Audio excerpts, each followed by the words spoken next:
is going on, everybody? It is your boy Arrows here, and it is a bit of a slower YouTube content week, and I do apologize for that. My work week has been all flustered this week because I'm working. I was working yesterday. We're recording this on Wednesday really quickly before I go to work. We were working Tuesday, Wednesday, Thursday, Friday, leading up to me having Saturday off to go play cards. But we were able to squeak in a couple videos. This is the first of them. In 3 weeks, we are starting a Pokemon TCG Nuzlocke to the top on Pokemon TCG Live. We are taking 1, 2, 3, 4, 5, 6, 7, 8, maybe 9 decks. I'm on the fence about whether I want to do like a viewer deck where we'll give like somebody in the streams leading up the opportunity to suggest a deck for our 9th slot, and we take that in as well. We'll like take all the suggestions and we'll like put them all in a wheel, and we'll spin that wheel to decide what we play. But that starts in 3 weeks time. So what we're going to be doing is, I've been trying not to level up that much because I want to fall back as far as possible to make this as challenging as possible. As you can see, there are 3 weeks and 1 day left in the TCG Live ladder for this set. So what we're going to do is we're going to start 3 weeks from the very bottom, or as close to the bottom as they put us, and we are going all the way to the top. We are trying to get into the Master League. We're trying to become Arceus players, Arceus gamers, and instead of doing that with one deck like normal, we're going to turn into a fun little stream and YouTube series. So we're going to be putting the VODs on YouTube, and we're going to be streaming. I might cut them up to like just have the games, but we'll see how that goes. We'll test it out as we go. So yeah, we're going to take 8 decks on this journey. The goal is to make Master League before we lose all of our decks. Every time we enter into a ranked match, we're going to spin the wheel. Whatever it lands on, that is the deck that we're taking into that match. When we lose 2 matches with the deck, the deck is gone. We can no longer suggest it. So we're either going to make Master League, or we're going to lose all of our decks to the Nuzlocke challenge. So what we're going to do, we have 3 weeks, is we're going to show you guys there is 8 decks. We're going to show you guys 2 of the decks every week that we're going to be taking into this event. We're going to go into detailed explanations about the cards, card choices, and how we're playing. And so I figured today we'd start with the heavy hitters, Charizard and Dragapult. So let's get into Charizard. So this Charizard list is pretty standard. It is Charizard, Pidgeot, and Duskull. The main goal here is to pop off with our Charizard. We have Infernal Rain. When you play this Pokemon from your hand to evolve one of your Pokemon, during your turn, you may search your deck for up to 3 basic fire energies and attach them to your Pokemon in any way that you like. Charizard has an attack called Burning Darkness that for 2 fire energies does 180 damage plus 30 more damage for every prize card your opponent has taken. So this has always been a really good attack, but we now have a spectacular way of proccing extra damage on this Charizard relatively early, and that comes in the form of the Duskull line. So we have our 2 copies of Duskull. He's just kind of here. He's here. He's just doing things. We also have Dusclops and Dusknoir. Now, Dusclops has Curse Blast, as does Dusknoir.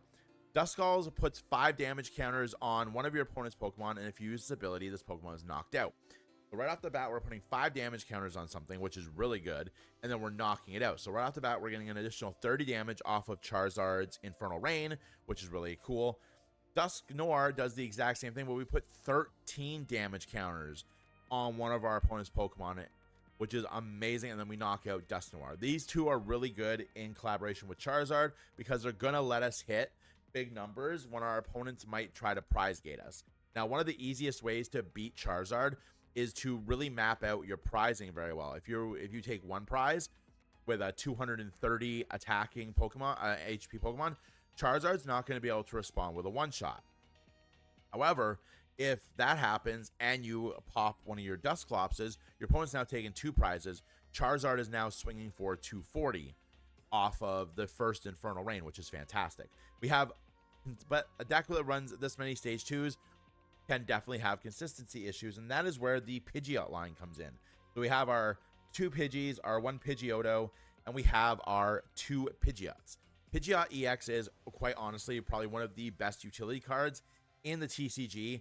It is so good. It has 280 HP, has an attack that discards a stadium. I don't think that'll ever really come up. It does 120, but we love Pidgeot for its ability Quick Search.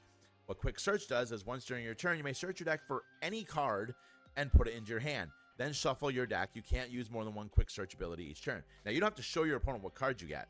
So, obviously, what we want to do with this deck is we would like to get into Pidgeot as fast as possible because it really enables us to control the tempo of the game. And we're also running one copy of Pheasantipity EX in case our plans go awry. Or obviously, we're probably going to lose prizing first because we are a setup deck that requires a bit of time to really get going.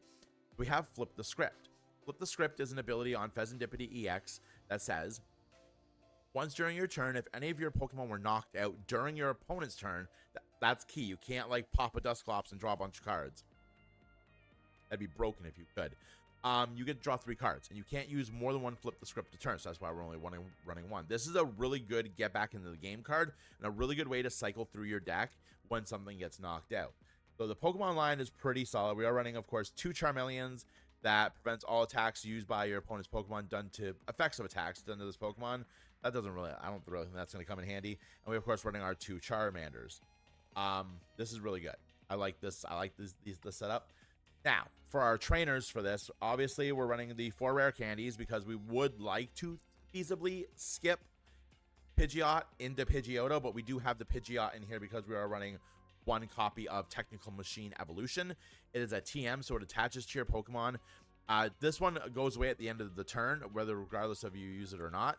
But it does come with the attack evolution. For 1 colorless, you get to search your bench. You get to search your deck for 2 evolutions for 2 bench Pokemon that you choose. I worded that really, really weirdly, and you get to evolve them. So if you have a Charmander and a Pidgeot and a Pidgey on the bench, you can play this, attach an energy to your active Pokemon, and then evolve that into a Charmeleon and into a Pidgeot, which is a Pidgeotto, which is really cool. Or you can evolve your Duscalls into Dusclopses and really get going early. I really like this card, and I really like this card as well. We're running 4 copies of Buddy Buddy Poffin. All of our basic Pokemon starters in here are 60 HP or less, so we are going to be able to grab any combination of them with our Buddy Buddy Poffin. It is an item, so you can use many of them as a turn as you like. Search your deck for 2 basic Pokemon with 70 HP or less and put them onto your bench, then shuffle your deck. We're running Arven. This is like one of the best supporters in the game right now, and it is definitely the best supporter if you were going second, especially if you're playing a deck that evolves a lot of Pokemon, because it almost guarantees you, assuming you draw into an energy, a first turn usage of that evolution. Arven is a supporter, so you can only play 1 of them a turn, and then you can search your deck for 1 item and 1 tool and add them to your hand. So you can get any item, a Buddy Buddy Poffin. For this deck, a Buddy Buddy Poffin and our Lone Evolution TM are always the best choices on our first Arven, because then we can attach an energy. We can put those 2 Pokemon want to evolve on the bench, and then we can attach the evolution. We can go nuts. With easy access to our Arven, we have Secret Box. You can only use this card if you discard 3 other cards from your hand. Search your deck for an item, a tool, a supporter, and a stadium, and place them into your hand, then shuffle your deck. We are running quite a few different things that we can use this with. We have the evolution. We have 2 air balloons. The retreat cost of the Pokemon this card is attached to is 2 less, which is very handy. We're, of course, running 2 copies of Artisan because we want to be able to search out as many of our Pokemon in the turn as we can. Artisan lets us search our deck for a basic Pokemon that doesn't have a rule box, so no EXs, no Vs, no GXs. If you're playing this in a GX format, no GXs. And then we shuffle our deck. So this combination is going to be really nice to getting a lot of our tools, a lot of our pieces on the board quickly, so we can evolution them and begin our core strategy. We're running 3 bosses orders. I always use Cyrus because he's my favorite. He's my favorite or evil organization boss in Pokemon. We get to choose what we want to knock out. This is essentially order. So again, once per turn. Then we can switch our opponent's bench Pokemon with their active Pokemon. Fantastic. We have Iono to round out our supporter line. This is really good if we are falling behind, which will more than likely potentially be the case. Each player shuffles their hand and puts it on the bottom of the deck, and then they draw cards equal to the number of their remaining prizes. This is just a really good card. It's really good because if your opponent has a really good hand, you're making them put it on the bottom of their deck, and then you're making them draw new cards. So they're not potentially not going to get any of those cards that they really needed to secure themselves the game. We're running one copy of Pokegear. Let's look at the top 7 cards of our deck, and we can choose one supporter we find there and put it into our hand. Put the rest on the shuffle the rest back into our deck. We're running 2 Nest Balls. This is so we can get our Pheasantipity. I think it's just our Pheasantipity in the deck. Yes, just another way for us to get basic Pokemon, and this is our only way of retrieving Pheasantipity from our deck.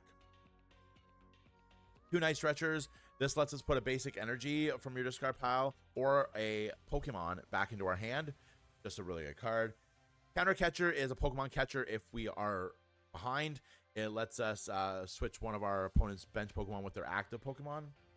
We have 2 copies of Ultra Ball, so we can search out our final pieces for what we need. Obviously, if we have a Charmeleon and a Pidgeotto on the field and we don't have a Pidgeot or a Charizard, we're going to use, we have this, we're going to use this, search for a Pidgeot. Evolve the Pidgeot, use the Pidgeot to search for Charizard, evolve the Charizard, so on and so forth. Pidgeot is really the key to a lot of our great plays in this deck. We have Super Rod, so we can recycle our energies. We are only running 10 energies, so we can recycle energies and Charizards to continue our evolution process, or Dusclopses, so we can get some late game KO setups. And of course, we're running 10 energy in this. I know a lot of Charizard builds run 8, but I really want to increase our chances of opening up an energy for our TM evolution. So we are upping that to 10. That's Charizard. Next, we're going to show you Dragapult Dusknoir.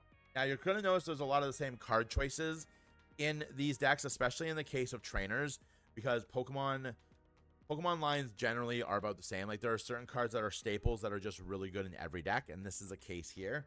So let's get into it. This is very similar strategy, but it is based around getting the maximum amount of usage out of our Dragapult EX's attack Phantom Dive. Phantom Dive requires a fire and a psychic, and it does 200 damage to the active, and it lets us put 6 damage counters on our opponent's bench Pokemon in any way that we like. This is amazing because it's putting damage on as opposed to dealing damage. There are cards out there like Shaman, and more popularly from the previous format, Manaphy, that prevent Pokemon from taking damage on the bench. There's also cards like Mimikyu that have abilities that prevent them from taking damage from Pokemon EX or Vs. What makes Phantom Dive so amazing is we're putting 6 damage counters on those bench Pokemon. We're not doing 60 damage to them. Remember, a damage counter is 10 damage in Pokemon. We're not dealing 60 damage across the board, 10 damage across the board any way we want. We're placing 10 damage across the board any way we want. So that bypasses abilities like that. So same scenario. We're running our Dusknoir, our Dusclopses, and our Duskulls. We're running 1 Latias EX that gives basic Pokemon in play free retreat, which is really good. We're of course running our Pheasantipity. We are running 3 copies of Munkidori. This is a really good card. It has, if you can find a way to fit the dark energy in it to use this, it's merited in most decks, in at least some form of copies. It has the ability Adrenabrain. Once during your turn, if this Pokemon has any dark energy attached to it, you can move up to 3 damage counters from one of your Pokemon to one of your opponent's Pokemon. This is really good in Dragapult mirror matches, and it's also really good against just decks that spread out damage. Because you're able to attach an energy to your Munkidori, you can have multiple Munkidoris on the field and use this multiple times, as long as they each have a dark energy attached to them. And then you can move damage. So if you're playing against an opposing Dragapult and they've placed 6 damage counters across the board, you can then take those damage counters with your Munkidori and you can put them on your opponent's Pokemon, in any of your opponent's Pokemon, and then that sets up easier KOs with our Dragapult. So we have a lot of moving pieces here, helping you get multiple KOs off, knockouts with your active Dragapult EX. We are running a 3 Dreepy and 3 Dracoloque lines. I can never pronounce the middle evolution. I'm so bad. Fake trainer. Dracoloque is honestly one of the keys to this deck. Its recon directive is so good. Once during your turn, you may look at the top 2 cards of your deck and put one of them into your hand and put the other card on the bottom of your deck.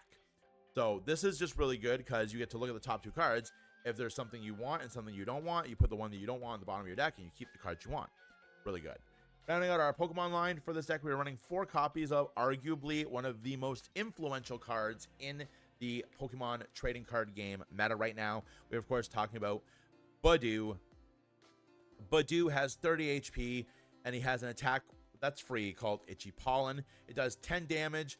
The damage is there. It's just a bonus, but its ability of the attack is amazing. During your opponent's next turn, they can't play any item cards from your hand. Now, remember, supporters can only be played once per turn. So you can only play one supporter. So if your opponent Budews, you're playing a lot of, like, against Charizard, this Budew is stopping you from using Rare Candy. This Budew is stopping you from using Buddy Poffin.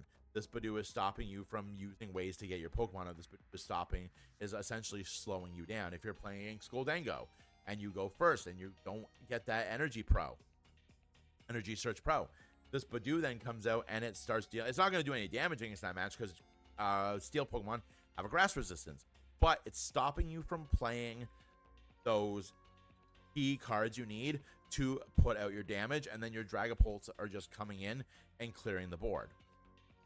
Really good, really good card. Now, getting into our trainer line, this is a little bit different than what we've seen before because we are doing a ton of damage everywhere. We don't really care about bringing up specific threats and taking them out, so we're not running Boss's Orders. We are not running a spec as a trainer. We have one in the energies that we're going to talk about. This is a pretty cut and dry deck, and it explains why we're running the Budew, because we want to slow into these evolutions. We don't want to skip right into Dragapult. We don't always want to skip right into Dust Noir, although we could probably skip into Dust. We could put a Rare Candy in here. So, we are running 3 copies of Iono. Search our deck. We've already talked about Iono. We're running 4 copies of Professor's Research. Lets us discard our hand and draw 7 new cards. We are running 3 copies of Hilda. Hilda is a really good card that I really enjoy. She lets us search our deck for an evolution and an energy, reveal them and put them into our hand, and then shuffle our deck. This gets us whatever we want, and it gets us whatever energy we need to go on the offensive. Just a really good card. We're running 4 copies of Buddy Poffin. Same thing. It pretty much searches out everything that we want to search. It is very key for this deck to get this Budew out on our first attacking turn to slow our opponent down so we can start playing our cards and playing our strategy out. So having the 4 copies of Budew and the 2 copies of Nestball, 4 Budew, 4 Buddy Poffin, and 2 copies of Nestball are just really key and really clutch for getting those cards out to get our Budew going to lock our opponents down. We're running 2 copies of Jamming Tower. This in combination with Budew is scary because it limits our opponents down to supporters and stadiums that they can play. Pokemon tools attached to each Pokemon, both yours and your opponents, have no effect. Not running any trainer card. We're not running any tool cards. So this is going to shut down our opponent's air balloons. This is going to shut down our opponent's ways of getting stuff out. It's going to shut down their being able to evolve on us. So we go first. If we have to go first, we can play this on our first turn. Our opponent can't use evolution unless they are willing to play another stadium. This is a really good card. Of course, we're running 3 copies of Night Stretcher. This will get us back whatever we need, wherever we are.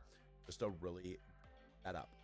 Of course, we have our energy line. Definitely different than our Charizard build. We're running 15 energies. Running 4 copies of Luminous Energy. Luminous Energy is a special energy, so you can only include 4 of them in your deck. As long as the energy is attached to a Pokemon, it provides every type of energy, but only provides 1 type of energy at a time. So this is a fire energy, the lightning energy, the dark energy, the psychic energy, but only provides a fire, or it only provides a psychic. It doesn't provide a fire, psychic, dark. So it's whatever you want it to be. We have 2 darks for our Monkey Dory. We have 4 psychics and 4 fires, just an even number of both because we need both of them to attack with our Dragapult. And we're also running 1 copy of Neo Upper Energy. I like this card. It is a double colorless energy, essentially. It's a double rainbow energy, essentially, for stage 2s. As long as the card is attached to a Pokemon, it provides an energy. If this card is attached to a stage 2 Pokemon, it provides every type of energy, but only provides 2 at a time. Just a really good deck, really good card, really fun way to play. I like this like slow plotting strategy that just comes out of nowhere and wins.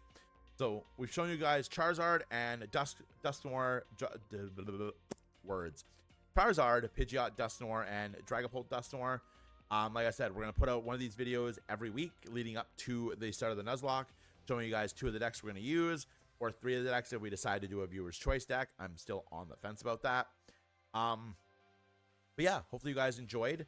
Don't forget to like and subscribe to the video. Ding the notification bell. Make sure you tune in 3 weeks' time for the start of our TCG Nuzlocke. If you can't catch us on Twitch TV, we will be posting the VODs of the Nuzlocke on to YouTube as well, probably the next day. So when we stream, the YouTube VOD will go up the very next day. So there's gonna be a ton of content, Pokemon related content, coming on to the TCG YouTube channel. I'm really excited for it. Hopefully you guys are too. But thank you guys for checking out the video. Like I said, we'll be back next week with 2 more decks for you guys to look at. It's going to be fun. I'm excited for this. I love doing these kind of challenges and things. And I think TCG Live and its laddering system has a very unique way for us to pull off like a Nuzlocke. I will see you guys when I see you. Have a great day out there. Play some card games. Always a fun. And bye.